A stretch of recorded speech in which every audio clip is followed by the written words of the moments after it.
Terror is coming to town on Christmas in the form of Krampus, a 2015 family horror movie where Krampus, the evil, dark version of Santa, and his terrifying, monstrous minions invade a family home to teach them what happens when they don't fully appreciate the spirit of Christmas. The story focuses on the Engel family, whom are celebrating Christmas at a time when Christmas has become all about consumerism and a time of the dysfunctional modern family. And after their obnoxious relatives arrive to join in the not-so-merry festivities, who, by the way, are the biggest jerks ever, little 12-year-old Max Engel is ridiculed for a letter that he wrote to Santa, where he tears up the letter and throws it out a window, when a blizzard then engulfs the family home, where Krampus comes to take away the family members one by one, in this movie that is a callback to Joe Dante and Steven Spielberg family-orientated horror movies, particularly Gremlins. So today we are going to make sure we get the Christmas season off to a happy start, as not to piss off Krampus, so he won't take us away and put us in a snow globe, as we look into 10 things that you didn't know about Krampus. Let's check it out.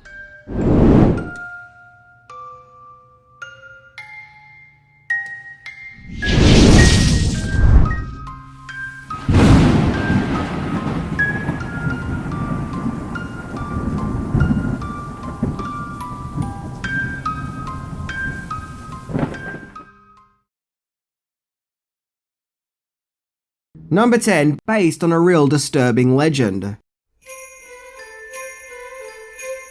Krampus is indeed based on a centuries-old European folk legend, in which Krampus is a half-man, half-goat demon, often covered in dark fur, who is like the bizarro version of Santa Claus, in that he doesn't visit homes to reward children with presents, but punish naughty children, where on December the 5th he pays a visit to all the naughty kids, whom haven't been good throughout the year, where he kidnaps them and in some cases even whips them along with other dastardly punishments.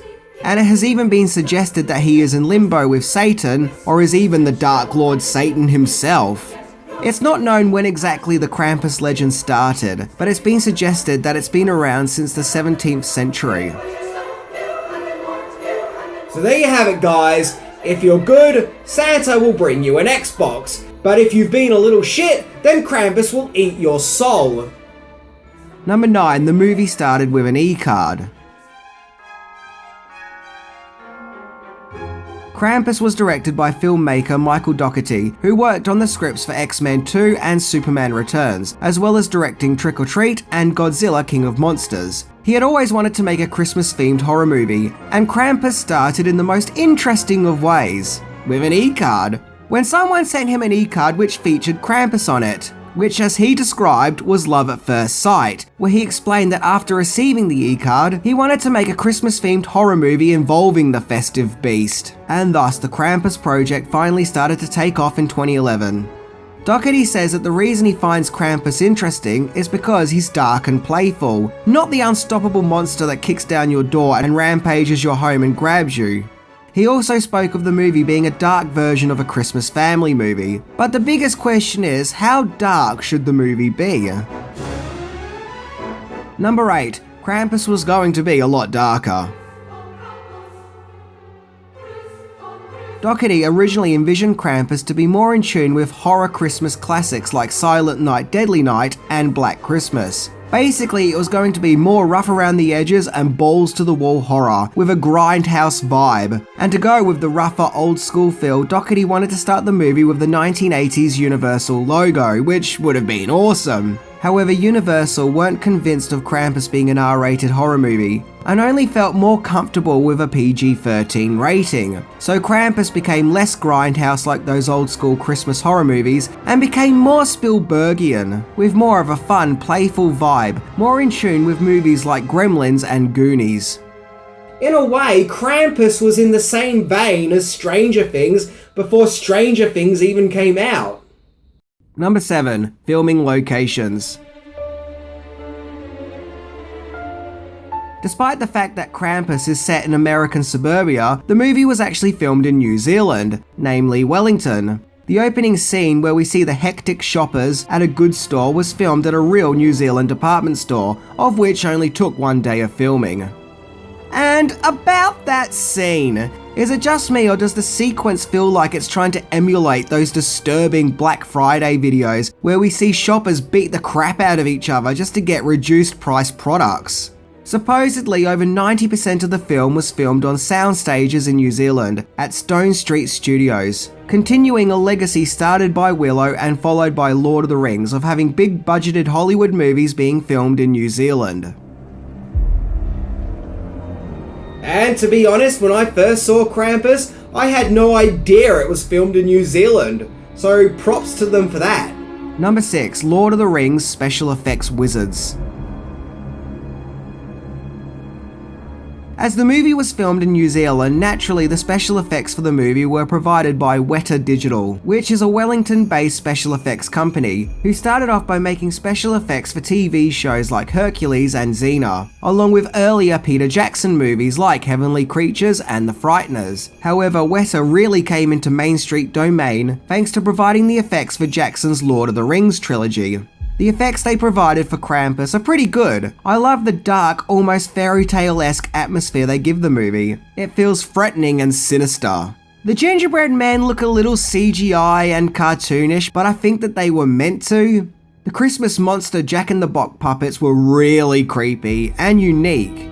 And I love how their jaws open up like a mask to reveal something truly gruesome and hideous underneath. That is something that no doubt would have given me nightmares as a kid.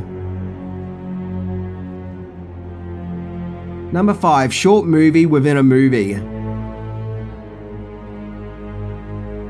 In Krampus, when the family is at siege with all the Christmas monsters, the grandmother character, Omi, tells a tale about her past where she had previously encountered Krampus in Europe when she was a little girl, where the movie literally turns into a 3D animation movie, giving it a Coraline feel. It literally feels like a different movie comes in and takes over for a while, as it uniquely explores the history of Krampus in a very creative visual way. However, that was intentional. It was supposed to feel like another movie within the movie itself. Animation supervisor Dave Clayton explained that he wanted the sequence to feel like a very old school stop motion film, something that had been put together a long time ago by an Austrian stop motion animator, and that the footage had been sitting in his basement for many years waiting to be unearthed. The sequence is beautifully made, and some may find it weird that the movie temporarily goes all 3D animation despite not being a 3D animation movie. But I tend to think that it makes Krampus feel more unique. Number 4. Tie-in comic book. So to help promote the movie, a graphic novel was released called Krampus, Shadow of St. Nicholas, and was even co-written by Krampus's director, Michael Dougherty. However, the comic isn't a retelling of the movie as you may expect, but a collection of stories about many different people coming face to face with Krampus, where they have to answer to their not so holly jolly sins, including the story of a drunk shopping mall Santa, a wealthy Scrooge type character, and a dysfunctional cop.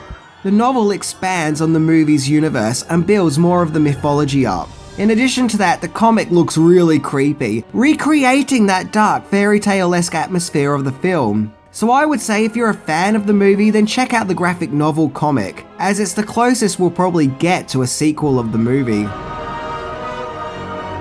Number 3. Krampus was released during a string of Krampus films.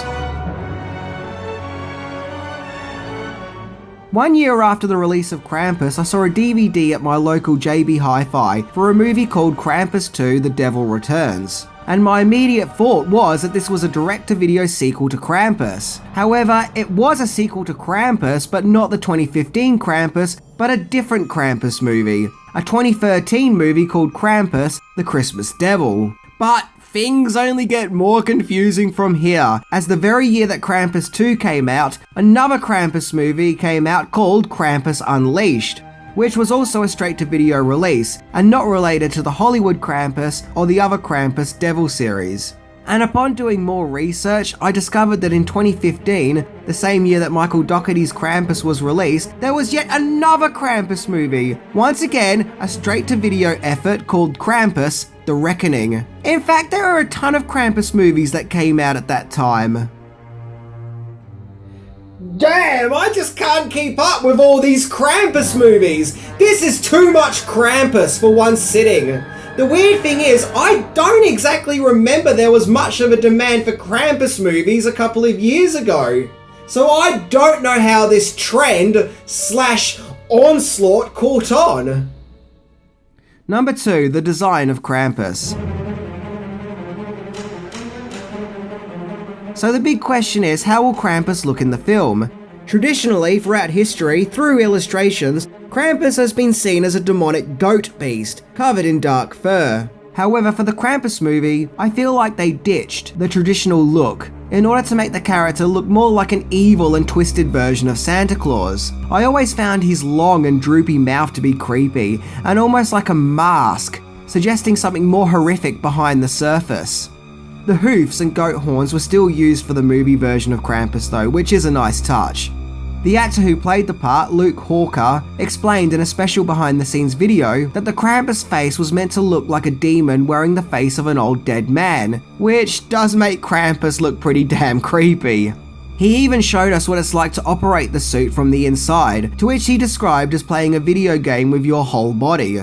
Interesting. Number 1, release. Krampus was originally going to be released in November, but got pushed back to December the 5th to coincide with the Austrian Krampus festival, as legend states that that's the day that Krampus comes down to punish all the naughty kids. In fact, I think it totally skipped cinemas here in Australia. I remember seeing a trailer for the movie in a movie theatre one time, and I was really interested and wanted to see it, and I kept looking out for when it would be released, only for it to turn up on DVD 1 year later. So I don't know what happened there, but I'm pretty certain it was not shown in theatres here, or at least it was very limited. The movie had a modest box office success, making $65 million on a $15 million budget, which isn't bad for a smaller film with a smaller release. It shot up nearly 10% after several days of its release, which is apparently a rare thing to happen, especially for a horror movie.